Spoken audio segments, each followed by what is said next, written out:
Your true wealth is your time and freedom. Money is just a tool for trading your time. It's a container to store your economic energy until you're ready to deploy it. But the whole world has been turned away from real money and has been fooled into using currency. A deceitful imposter that is silently stealing your two most valuable assets, your time and your freedom. Welcome to the rabbit hole. We are entering a period of financial crisis that is the greatest the world has ever known. The wealth transfer that will take place during this decade is the greatest wealth transfer in history. Wealth is never destroyed, it is merely transferred, and that means that on the opposite side of every crisis there is an opportunity. The great news is that all you have to do to turn this crisis into your great opportunity is to educate yourself. I believe that the best investment that you can make in your lifetime is your own education.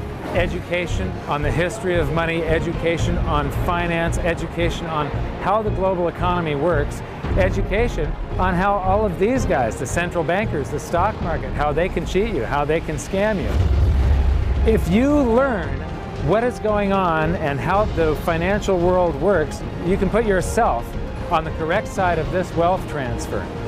Winston Churchill once said that the further you look into the past, the further that you can see into the future. This program is all about creating your own crystal ball, being able to gaze into the future, being able to change this crisis, the greatest crisis in the history of mankind, into your great opportunity.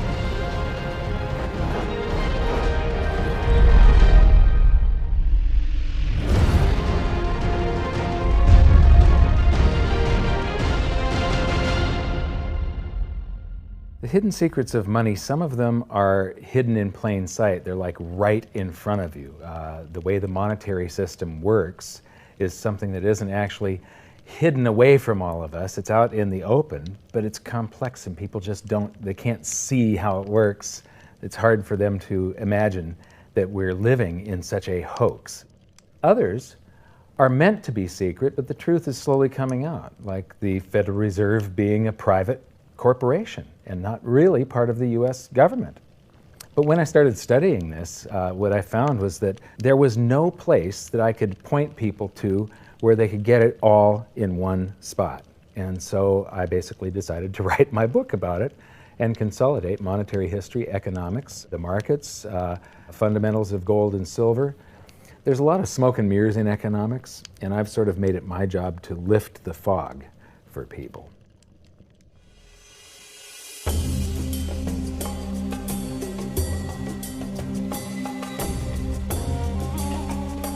Welcome to Egypt.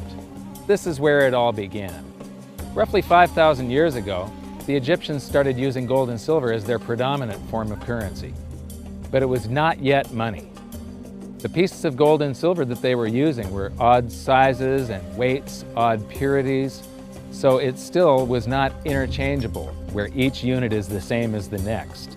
This meant that nothing really had a price yet. You couldn't put a price of so many coins on something because they didn't have coins yet. Trade was still difficult. It was still a guessing game when it came to the exchange of values. One of the reasons that we are in the financial mess that we are today globally is that people do not understand the difference between currency and money. Currency is a medium of exchange, a unit of account. It is portable, durable, divisible, and something called fungible. Fungible means that each unit is the same as the next unit. $1 in my pocket buys the same amount as $1 in your pocket. Money is all of those things plus a store of value over a long period of time. Even financial planners, bankers, your accountant, they don't understand the difference between currency and money. The currency in your pocket is a medium of exchange. It's a unit of account because it's got numbers on it. It's somewhat durable, it's portable, it's divisible in that you can make change, and it's fungible. $1 in my pocket buys the same amount as $1 in your pocket. But because governments can print more and more and more of it and dilute the currency supply, it's continually transferring wealth out of your pocket, out of your bank account, to the government and to the banking system. The reason that gold and silver are the optimum form of money is because of their properties. It's an easy medium of exchange because gold and silver store a large amount of value in a very small area. It's a unit of account. Pure gold has the same value all over the planet. So an ounce of gold buys the same amount here in Egypt as it would in China or in the United States. It's durable. The same gold that Egyptians were using in trade 5,000 years ago is still here with us today. It does not corrode.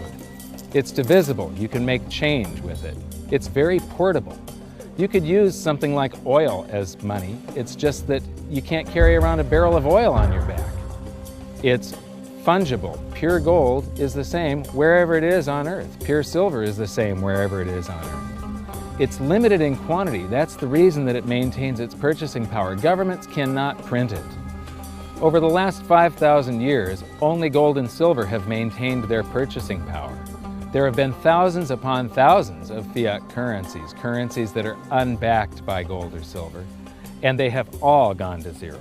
It's a 100% failure rate. Well, fiat currency, of course, is a currency that exists at the dictate or by fiat from a government.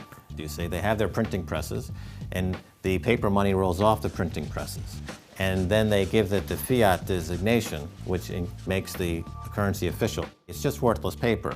But when Ben Bernanke gives it the special sign and they have the cult meeting at the Federal Open Market Committee meetings, it suddenly becomes currency. If you look at what's really going on, it's a con game. And so there's confidence. Well, the Federal Reserve is very forthright about what they're doing. If you read their websites, they'll tell you it's a confidence game. They tell you that there's no intrinsic value in their money. They'll tell you that they print it backed by absolutely nothing. They actually display all these facts. But if you tell somebody in the public that this stuff is created out of thin air, there's no backing whatsoever, it's absolutely worthless, it's about as valuable as monopoly money, they'll look at you like you're nuts. Is there an example throughout history of a fiat currency, a piece of paper that's unbacked by anything, surviving? Short answer, no. Long answer, no. And here's why. When Addison Wiggin took over at the Daily Record, when they got cranked up, Bill Warner asked him to catalog all of the fiat currencies throughout history and what happened to each of them. Addison dutifully went to work. Within a short period of time, he had gone through the alphabet. All the fiat currencies that started with the letter A were done. They all went to zero. He was halfway through the letter B, and all the fiat currencies that started with the letter B, and there were 600 of them in just the first letter and a half of the alphabet, and every single one of them went to zero. Every one. 600 fiat currencies that start with the letter A, and half of the ones that start with the letter B are 600 of these things. Not one ever came close. You think this one, the United States dollar, is going to be the first one after all that? I don't think so. No. No currency, fiat currency has ever survived. None. The thing about money is there actually is a fairly well accepted definition of what money is. The question is, as you apply that definition to particular things that people claim to be money, do they fit the definition? We'll just take the paper dollar, for example. How well does it perform those functions? Well, store of value. The dollar has lost 95% of its purchasing power since the creation of the Federal Reserve in 1913. So not very good as a store of value. One of the things I do is, just a way to get the audience's attention, is I have a slide, and there are 3 pictures on the slide. One is a pile of monopoly money. The other one is a pile of Federal Reserve notes, what Americans would call paper money. The other one is a solid gold American Eagle 1-ounce coin. And the title of the slide is, which of these is not like the other? And if you know the show Sesame Street, or you have children who watch it, it's one of the favorite vignettes in Sesame Street. And what it really is a kind of IQ test for 5-year-olds. They're supposed to look at the 3 things and look at characteristics and find the one that's not like the other. Well, I've shown this slide to groups of Ivy League University professors, and I've also shown it to children, kind of 5 years old, my nieces and nephews and so forth. And when the professors look at it, they say, well, clearly the dollars are not like the others, because gold has no role as money, and monopoly money is junk, and the American dollar is a store of value, so that's not like the other. But But the children look at it and they say, well, the gold coin is not like the other because the other two are just piles of paper and the gold coin is clearly something different. So my question to the audience is, who's smarter, a 5-year-old or an Ivy League professor? Before World War I, each note that a Treasury issued would say that there have been deposited with the United States Treasury $20 in gold coin payable to the bearer upon demand. The money was in the vault. The currency was a note they gave you that was a claim check, only a claim check on the money, the same as if you go to the dry cleaners and you give them your shirt and they give you a claim check for your shirt. The value is that shirt at the dry cleaners, not the piece of paper that says that you own that shirt. So our currency that circulated was the paper US dollars, and they were claim checks on money. The next hidden secret is the difference between currency and money. Money must be a store of value and maintain its purchasing power over long periods of time. As we progress through this series, you'll learn that national currencies are really a tool used by the government and the financial sector to leech away your time and your freedom by stealing your purchasing power. So rather than storing your economic energy, currencies leak. Now compare that to the gold and silver the Egyptians were using. Like I started with, it still wasn't money because it wasn't interchangeable yet. But they were on the right track, as gold and silver have proven over thousands of years to be the ultimate store of value. Gold is only formed when a star explodes, a supernova, and it stays around forever. This is one of the properties that make it the ultimate money.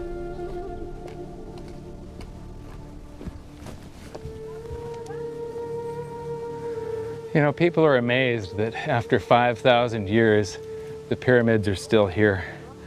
But what I'm more amazed at is that the currency that the people that built this were using, that currency, that gold and silver that they were using in trade on a daily basis, is still around today.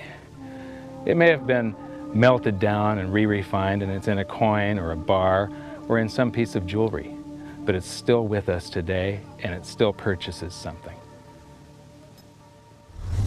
Yes, it is the ultimate money because there is nothing else even in the same league. It's divisible, it's permanent, it's a store of value, it's a unit of account. It's got everything you want out of money, but it doesn't go away and it can't be increased. That is what makes gold the most beautiful money of all. What more could you ask out of a money? It keeps governments under control. You can maintain a solvent system.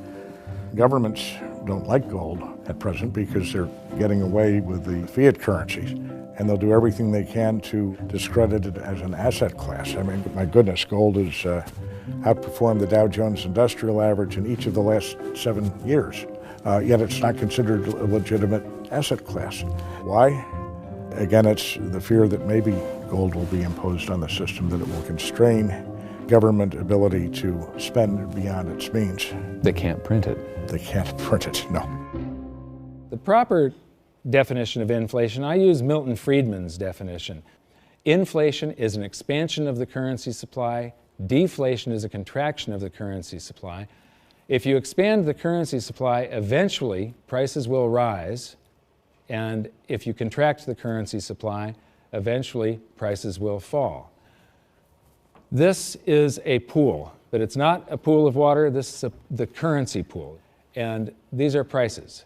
And if you expand the currency supply, prices like a sponge in water have to rise to suck up the excess currency.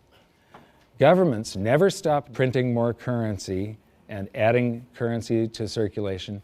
Therefore, prices keep on going up, not because the stuff that you're trying to buy is changing. The real estate doesn't change. What has changed is the currency purchases less and less. It's the currency going down, not prices going up. The truth is, what we have that makes our world work right now is a big story. None of it's real. It's all just promises. And if you think about it, that's how currency began to work in the beginning. You know, before we had currency, we had barter. I'll give you 3 coconuts and you give me 4 fish, because that's kind of a fair exchange on coconuts to fish. But that got complicated, so we had to invent this thing called money to be a divisible, portable medium of exchange. And the challenge is that we lost that a long time ago. We lost having things of value be our currency, and now we have this thing called numbers and accounts. But trust me, It is not real. It's a big made-up story. One of the biggest make-believe stories ever is called quantitative easing, which sounds complex, but it's really just a smoke and mirrors term for currency creation. QE started with the banking bailouts back in 2009. This currency was created out of thin air and then given to the banks, who paid themselves record bonuses in reward for crashing the world economy.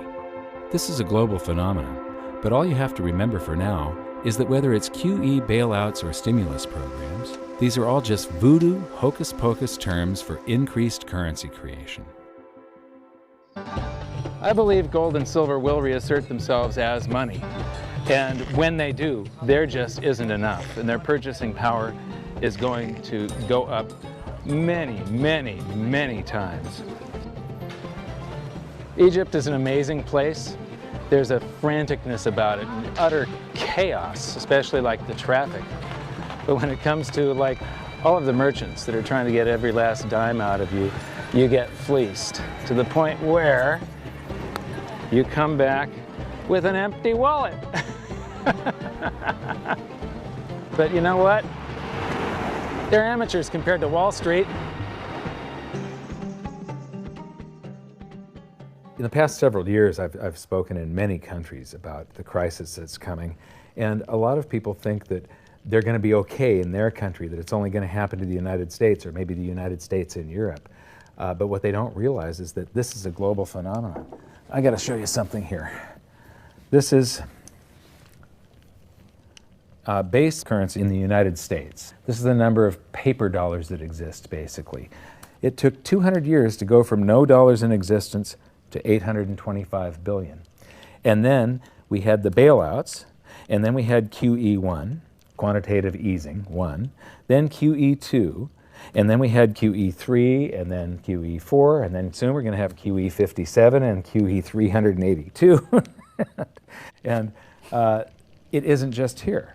This is what the Canadian currency supply looks like.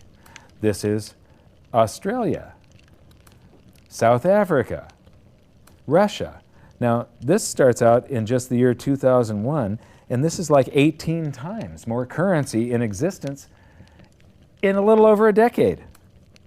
Here's Singapore, same story. Look at that, since the crisis, just bam. India, China, every government on the planet is doing this insane deficit spending and expanding their currency supplies, doing bailouts, and history shows that there is no example of this turning out well. It is sometimes amazing that we haven't experienced more inflation than we have. If they keep expanding the money supply so vastly, why aren't our prices growing faster than they really are? And the answer is that a good chunk of the money that the Fed created has been shipped overseas. I remember early in my research, I heard this expression that the Americans have exported their inflation. I thought, what is that? How can you export your inflation? Put it in a box and send it out? What do you do? Well, now I understand. You export your inflation by simply sending all these dollars that you created to these other countries, and then they send you their refrigerators and their cars and whatever, their TV sets. So you get hardware, and they get little pieces of paper. It's a great deal for the American people for a while. For a while. Sooner or later, all of those pigeons come home to roost. When the time comes, as it looks like it's now coming, when the rest of the world is saying, we don't want to play this game anymore, Uncle Sam's dollars are just becoming worthless, there are too many of them, we've got to find something else other than American dollars, then those dollars start to come back to America. People say, we don't want them anymore, what do we do with them? Once this revs up, and we've got this little trickle of money coming back that we previously exported, once it becomes a flood and it starts to rush back, now we are getting our former exported inflation brought back to us, and then we'll see the quantity of money inside the United States grow much more rapidly even than the Federal Reserve can create it, because we're getting a previous money back. And that's when we will really see the tanking of the US dollar in terms of what it will buy. During the second round of quantitative easing, global food prices went up 60%, and this created a humanitarian disaster for the 2 billion people on Earth who live on less than $2 a day. These people were hungry to start with, they became hungrier, And some of them started overthrowing their governments in North Africa and around the Middle East. So quantitative easing was the spark that ignited the Arab Spring. So that's it. When you create money, you get some sort of inflation. It just depends on where the inflation goes. It's all going down, down, down. Peasants are reeling from a game of coins and crowns. Given the premise that you have a permanent underclass or poor class, and how does inflation affect them disproportionately? It affects them basically in the percentage of their income that goes to food. And we see this as a ratio, and we know that there are some danger points. For example, in Egypt recently, once that ratio got to 40% of income going to food and the price of food rising due to inflation, when it got to 40%, that's historically a point where people actually stage a revolution. And that's exactly what we saw. The French Revolution, similarly, was all around the price of food getting to a certain critical point where people simply, the risk-reward for revolution was favorable toward revolution. When they print it up, then it all goes down. Well, exactly right, because when you have a runaway inflation, it's punishing the very people who are most productive in society. In other words, the people that produce more than they consume and save the difference. The problem is that those productive people, the savers, save in their national currency. And unfortunately, the national currency is just a fiat piece of paper at this point. So when it's destroyed through runaway inflation, that $100,000 that you were hoping to retire on doesn't exist. And the things that you were going to buy with it and provide for others don't exist either. Now what are you going to do? So that all seems pretty scary. However, this is going to happen, and you can only play the hand that you're dealt. But the great news is that gold and silver always end up doing an accounting of the expansion of the currency supplies. Basically, the will of the public and the free markets. When governments do this kind of stuff to their currency supply, they debase it. Eventually it comes back in inflation. People sense the loss of their purchasing power. They rush back to gold and silver, and they bid the value of the gold and silver up in the country until it meets or exceeds the value of all the currency in circulation. This is a process that's been going on over and over again throughout history, except this time it's happening on a global scale. It has never before happened in all countries at once. And that means that this is the greatest wealth transfer in history. Therefore, it's the greatest opportunity in history, and it's not going to happen again in your lifetime. So now we've learned that your true wealth is your time and your freedom. Money is a trading tool that stores the economic energy that is your time and freedom, whereas currencies leak them away. Gold and silver are the ultimate money simply because of their properties. Fiat currencies are based solely on confidence and always return to their intrinsic value of zero. Governments don't like gold because it imposes restraint. Rising prices are a symptom of an expanding currency supply, and gold and silver always account for an expanding currency supply.